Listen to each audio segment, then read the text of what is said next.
Hello, sweet students. I hope you're all in your places with bright, shiny faces. Today we're going over Math, Lesson 165 and 166.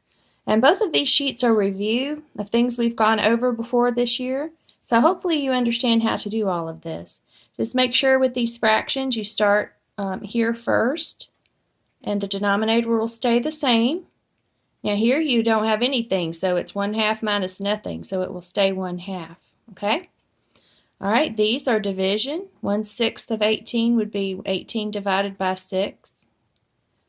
Now, on reducing to lowest terms, you have to think of the biggest number that will go into the numerator and the denominator. So 5/10, the biggest number will be 5. Divide both of them by 5. So think of the biggest number that will go into both of them. Okay?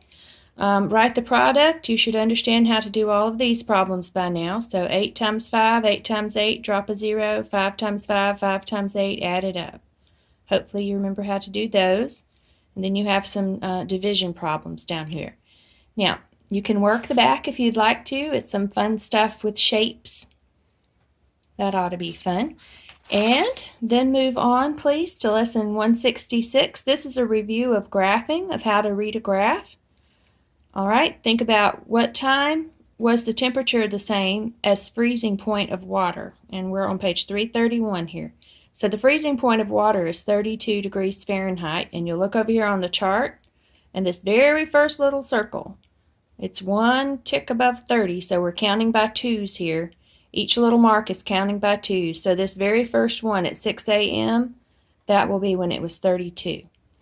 All right, so you need to read each one of these questions and look over this graph, and hopefully you will be able to see that the time's down at the bottom and the temperature goes up the side, but it does count by twos, so be careful that you're not counting by ones.